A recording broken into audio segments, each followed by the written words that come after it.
Математика сабағы 2 сынып 56 сабақ. Сабақтың тақырыбы жиындарды құру және жіктеу. Бірінші есеп. Бұл нысандар қандай жиынның элементтері? А нұсқасы шырша, қайын, қарағай, терек. Бұлар ағаштар жиынының элементтері. Ә нұсқасы ата, әже, әке, ана, қызы, ұлы. Бұлар отбасы жиынының элементтері. Б нұсқасы сызғыш, қалам, қарындаш. Бұлар оқу құралдар жиынының элементтері. Екінші есеп. А. Математика сөзіндегі әртүрлі әріптер жиыны. М әрпі А жиынына тиісті. Жазылуы М тиісті А жиынына. Б әрпі А жиынына тиісті емес. Жазылуы міне Б тиісті емес А жиынына. Енді сендерге тапсырма. А жиынына тиісті тағы 3 әріп жаз. А жиынына тиісті емес 3 әріп жаз. Яғни біз жаздық. А жиынына тиісті Т, И және К әріптері бізге А жиындарына тиісті. Тиісті емес бізге А жиынына Қ, Ж, Ö әріптері тиісті емес.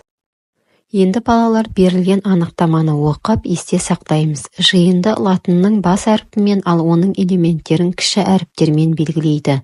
Берілген таңба элементтің жиынға тиісті екенін, ал үстіне сызылып берілген таңба ол элементтің жиынға тиісті емес екенін білдіреді. Үшінші есеп.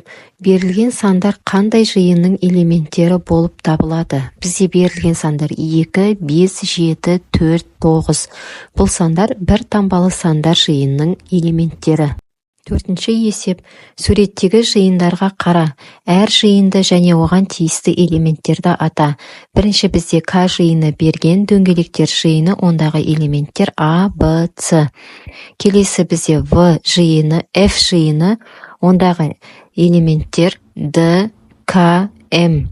Келесі жиын бізде үшбұрыштар жиыны, С жиыны, ондағы элементтер Л, Н, С.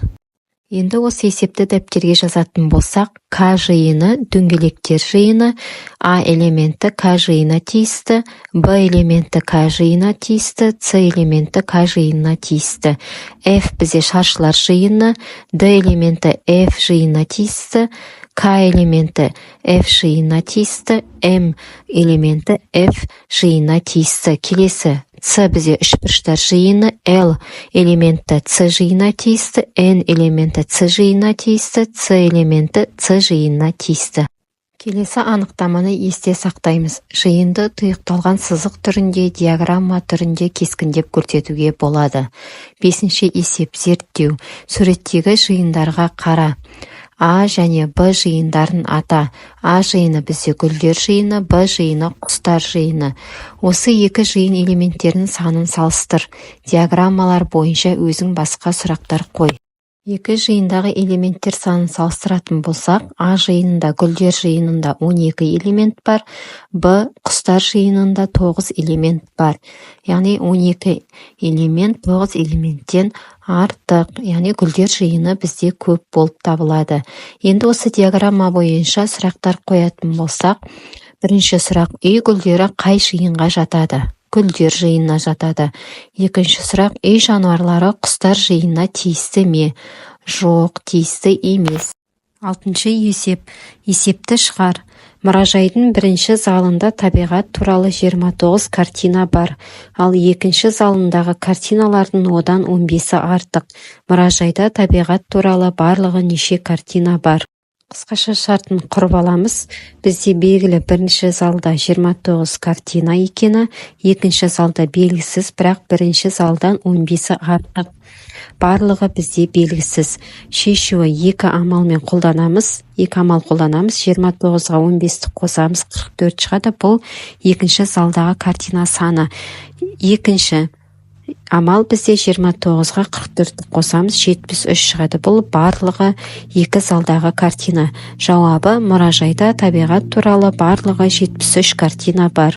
Жетінші есеп 15-ке арттыр, яғни берілген санға 15 санын қосамыз. 17-ге 15 қосқанда 32, 36-ға 15 қосқанда 51, 85-ке 15 қосқанда 100, 69-ға 15 қосқанда 84 шығады. Келесі 15-ке кеміт дейді. 23-тен 15-ті азайтамыз 8, 61-ден 15-ті азайтқанда 46, 83-тен 15 азайтқанда 68, 92-ден 15-ті азайтқанда 77 шығады. 8-ші есеп жиындар құр. Әр жиынға 4 элементтен жаз. А жиында сынып бөлмесіндегі нысандар жиыны, яғни мектептегі сыныптарындағы қандай заттар бар, соны жазуға болады. Мысалы, парта, бор, тақта, терезе деп жазсаңдар болады. В жиынында қоршаған ортадағы нысандар жиыны, яғни қоршаған ортаға не жатады? Ағаш, құс, топырақ, өзен деп жазуға болады. Келесі 9-шы есеп. Тиісті амалдар таңбасы мен сандарды қой. Бізде бірінші 0 санын және 10 санын қойдық. Жақшаның ішінде 13-тен 5-ті азайтамыз, 8 шығады, оған төлді қосқанда 8. Жақшаның ішінде 13-ке 5-ті қосқанда 18, 18-ден 10-ды азайтқанда 8 шығады. Келесі есеп 43 азайту, жақшаның ішінде 16 қосу 7. Яғни 16-ға 7 қосқанда 23, 43-тен 23-ті азайтқанда 20 шығады. Келесі 16-дан 7-ні азайтқанда бізде 9, 11-ге 9 қосқанда 20 шығады. Міне осылай екі нұсқада шығарсақ болады. Осымен бүгінгі сабағымыз аяқталды. Сабақ түсінікті болса лайк басып, каналға келіп, досыңа жіберуді ұмытпа. Сау болыңдар.